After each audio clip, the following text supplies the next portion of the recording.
when we closed our doors, I was in California at the time, so there was an added pressure in being a part of, the Soviet state of California. And so, but I put out, I remember it so etched in my mind. I put out, because I was like, I got to say something, I got to announce that church is closed this Sunday, and I got to say why. And so I put out a 10-minute video and where I exegeted horrifically Romans 13 and said, this is why.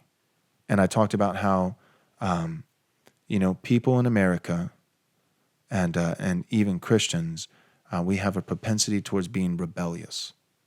And so we want to be rebellious against the state, and it was just, I look back now and I'm ashamed of what I said. Yep.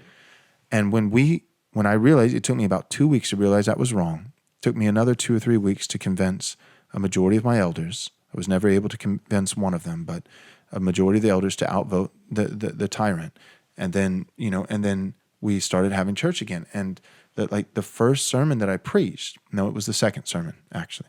The second sermon that I preached to the church included a public apology and an explanation of why my previous exegesis of Romans 13 was unbiblical, and then providing a new exegesis of Romans 13 and what it actually means, with an apology for leading the church astray, for teaching falsely, teaching something that was wrong, and then allowing the fruit of that teaching in my own life to bar them from Christ and to cancel the church, and my point is that I'm just like,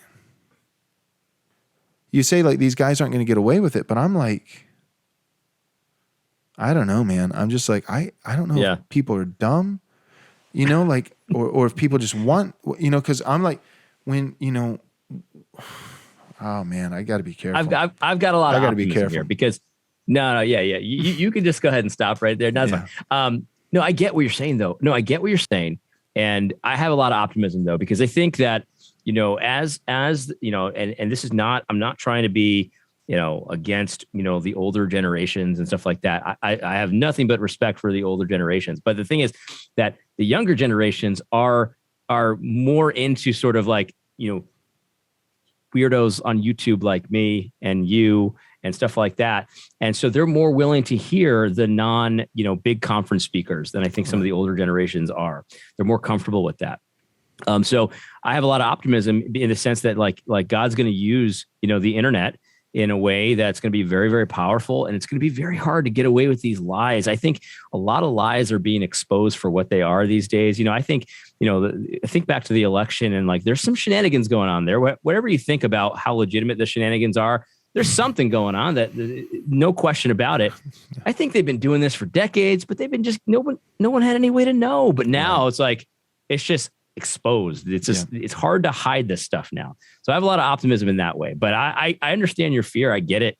It's not easy, right? It's not easy to do. Yeah. But there was something that you said that I wanted to comment on.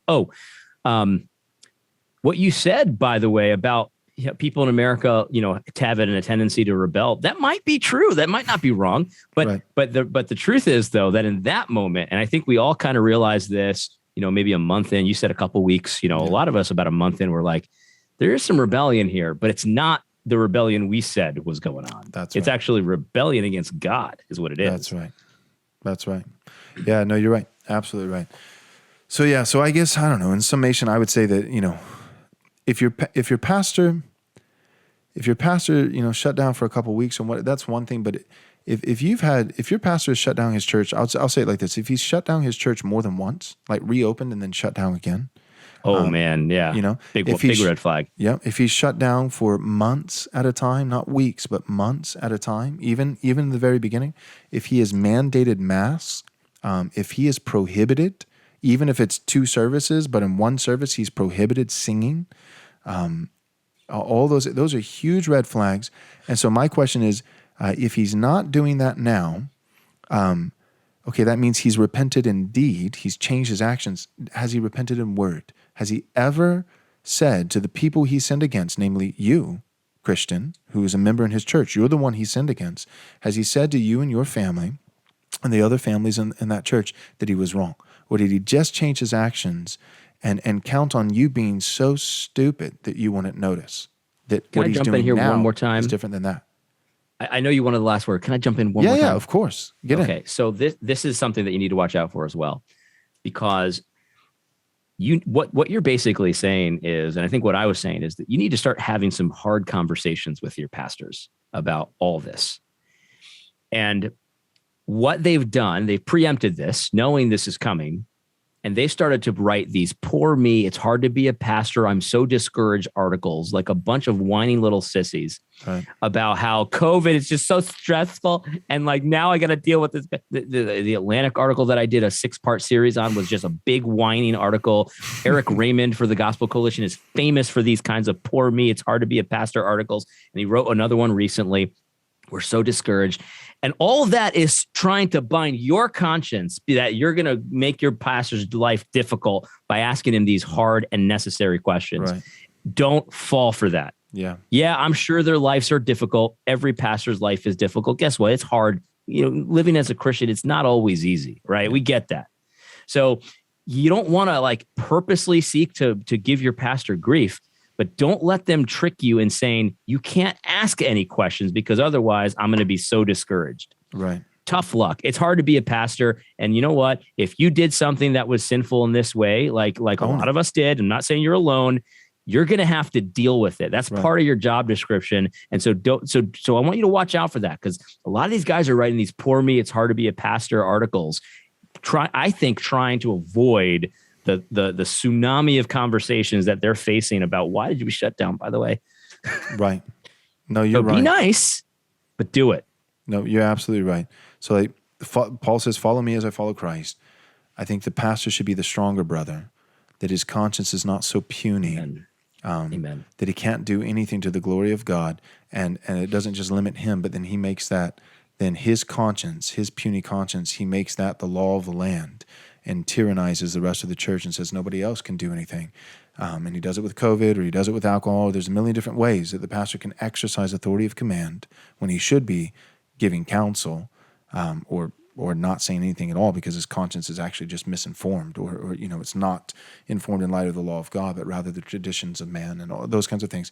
And so if you're a part of a church where you got a puny pastor with a puny conscience, but a really big mouth, right? Puny conscience, but he shouts tyranny and says that the church can't do this and the church has to do that and all those kind of things, and all in the name of love. It'll always be in the name of love, loving neighbors and protecting people and don't want them to be sick. And then like what AD said, and then he covers his, he hedges his bets by saying it's really hard to be a pastor right now, and I really don't know what to do either. If you don't know what to do, then why are you making a decision? A command decision. Canceling your church is a massive decision. I just don't know what to do. Right. So I'm going to bar 150 people from the Lord's table for 5 months. Well, that's it sounds like you know exactly what to do.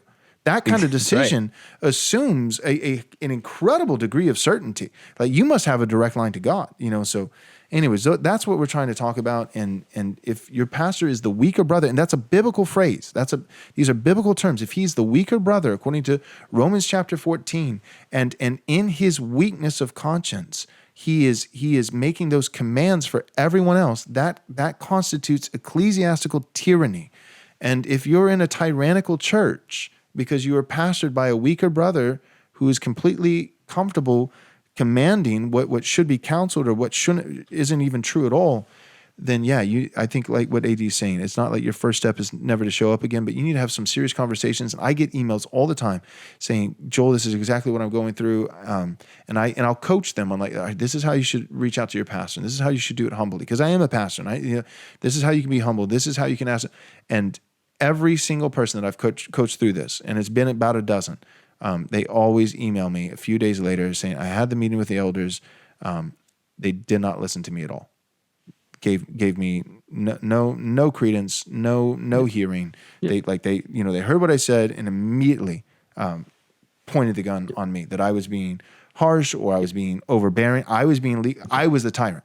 That's essentially what it comes down. They said, I'm a tyrant for being overly dogmatic, overly certain, right? Overly this, overly that. And I just want to encourage the Christian who's going through that right now, who feels like, that you're living in the upside down world and you're being gaslighted. You're not crazy. Your pastor is wrong. You're not the crazy one. Your pastor is wrong. You going to your pastor and requiring a high degree of proof, right? It's like, who is the burden of proof on? The burden of proof is on the person who's going to shut the doors of the church. That's where the burden of proof is on. The guy who's saying maybe we should keep them open, the burden of proof is not on you, because we have clear biblical commands to gather on the Lord's day. So your pastor is making you think you're crazy. This episode, if nothing else, is to help everyone who feels crazy realize you're not crazy. So I feel like AD says that every episode. So it's my turn. I get to say, you're not crazy, right? Don't you end up like every episode by basically saying I regularly do. That's right.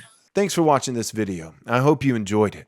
If you would consider supporting Right Response Ministries, we'd be incredibly grateful. You can do so by going to rightresponseministries.com/donate to give your gift of any amount. If you're not able to support us financially, that's okay.